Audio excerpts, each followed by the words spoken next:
Yo les potos potas, c'est nos potes SP, bienvenue sur la chaîne de Seb Paranormal les potos. Non, Seb pas normal les potos, oui. Alors aujourd'hui les amis, je viens vers vous pour une petite vidéo. Car oui, il faut bien le dire, la semaine dernière, j'ai frôlé la mort les potos. Oui, c'est exactement la triste réalité des lieux qui sont saccagés, qui sont pourris. Voilà, on va me dire, il faut pas le faire Seb. Et quand t'es dans la passion du para, tu vois une petite bicoque là qui tend les bras, c'est tentant les potos. Alors aujourd'hui les amis, je vais revenir sur ce qui m'est arrivé jeudi dernier. Accrochez-vous, âme sensible, s'abstenir, car, il faut le dire, c'était une enquête para qui a tourné vraiment mal. Je vais vous expliquer vite fait ce qui s'est passé avec le poteau John.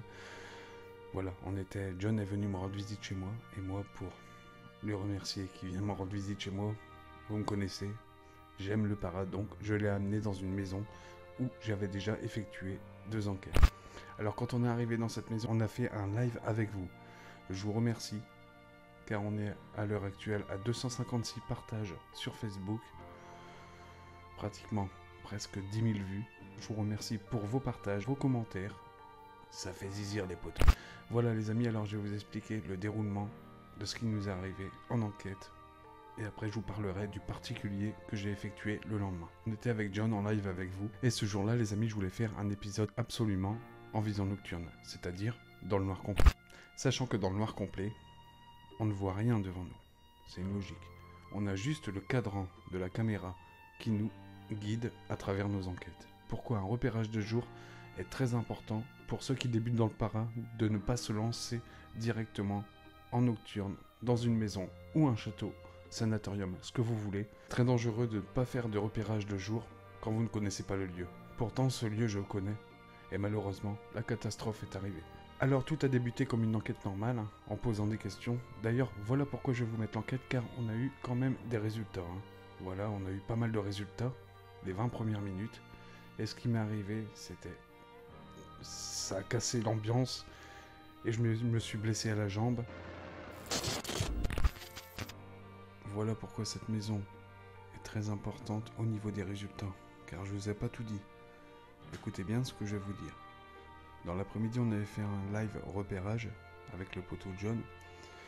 Il y avait juste un pigeon devant la porte. Et quelqu'un dans le live, un enquêteur, a souligné qu'un pigeon ou un oiseau mort devant une porte était un mauvais présage.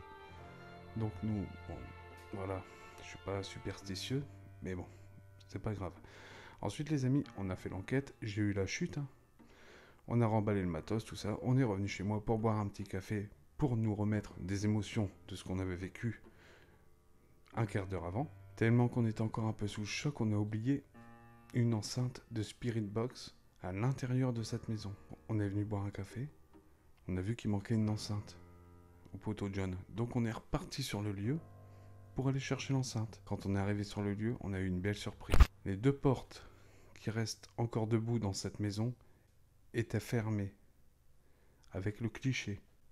C'est-à-dire, tu es obligé de pousser la porte, mettre le cliché pour fermer la porte. À 4 h au matin, sachant que le propriétaire a 90 ans et qu'il est en chaise roulante. Donc, est-ce que c'est un mauvais présage? Des superstitions avec le pigeon mort devant la porte? Est-ce que cette maison ne voulait pas de nous? Malheureusement, nous ne le saurons jamais. Mais pendant le live de la soirée qu'on était avec vous justement, rappelez-vous de ce que j'avais vu sur la porte. Une empreinte avec la caméra thermique que j'avais souligné pendant le live. Alors je ne sais pas si on l'avait filmé après quand on était parti avec le live vers cette porte. Et ça regroupe quand même pas mal d'éléments pour la fermeture des 2 portes le soir même quand on est revenu chercher l'enceinte. John a une très bonne lampe, une Olight. Cette lampe, je peux vous dire que elle envoie du lourd en puissance au niveau de la luminosité. Comme par hasard, quand on est reparti chercher l'enceinte, cette lampe n'arrêtait pas de déconner. C'est pas grave, on est rentré, on a récupéré l'enceinte. Déjà, on s'est demandé comment que ça se fait que les 2 portes à 4 h au matin, une maison isolée en pleine campagne, étaient fermées. Donc c'est pas grave, on a récupéré l'enceinte et on est revenu chez moi. John m'a déposé et est reparti chez lui, car il a encore 1h30 de route. Et devinez quoi, en sortant de ma ville, John m'appelle, un peu affolé, et me dit « Seb, Ma lampe vient de s'allumer à pleine puissance pendant que j'étais en train de dépasser le panneau de ta ville. Alors, est-ce que tout ça est une coïncidence ou un bug technique de la lampe? Nous ne le saurons jamais. Et ça, c'est sûr. Je repartirai peut-être seul dans cette maison, ou accompagné, avec John ou Fabrice. Dans cette maison, je reviendrai. Ça, c'est certain. Ça. Alors, quand il m'est arrivé cette catastrophe, voilà, on était à deux. Imaginez-vous, j'en ai parlé avec John, si un bout de bois serait rentré dans la jambe, dans l'artère fémorale. En 5 minutes, tu te vides de ton sang et tu passes l'arme à gauche. Ça fera passer un message de prévention pour les jeunes qui veulent se lancer dans le paranormal. Car c'est très dangereux. Il n'y a pas encore très longtemps, un jeune s'est tué d'une chute de 20 mètres. C'est vrai que la vie ne tient qu'à un fil, comme on dit. Le lendemain, je suis parti justement chez un particulier où là, je n'ai pas fait de live. Je vous ai gardé justement la surprise pour vous directement quand j'aurais fait les rushs et l'enquête. Chez ces particuliers, là aussi c'est très spécial.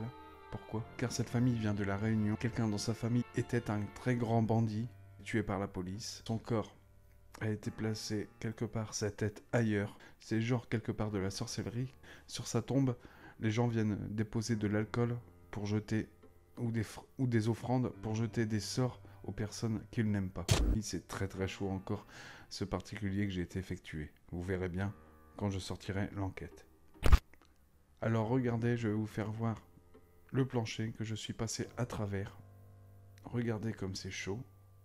C'était un petit trou, je l'ai ragrandi en passant à travers. Regardez les images. Comme je vous dis, c'est un peu chaud. Vous verrez bien tout ça sur ma facecam et ma caméra principale. Âme sensible à s'abstenir. Un mec comme Fabrice ou John, qui sont un peu plus forts que moi, qui seraient passés, où est-ce que je suis passé, où est-ce que j'ai passé à travers ce plancher, eux ils auraient tombé directement à l'étage. Moi j'ai eu la chance de me retenir, de remonter, ma caméra thermique a dégringolé à l'étage d'en dessous, ça va, elle n'a rien, mais c'est très très très très choquant quand tu te retrouves dans cette situation là. Voilà les potos et potasses, cette vidéo va se terminer, merci d'avoir regardé cette vidéo. Comme je vous dis, la vie ne tient qu'à un fil, c'est vous qui décidez le sens de votre vie. Donc les amis, faites pas de conneries. Un repérage de jour pour ceux qui viennent de se lancer dans les explos. Je vais vous laisser ici les amis, je vais travailler la vidéo. Vous l'aurez pour la semaine prochaine. Tout sera dans cette vidéo. Sans exception. Merci d'avoir regardé cette vidéo. Ciao la famille, je vous kiffe tous. Et merci de votre soutien.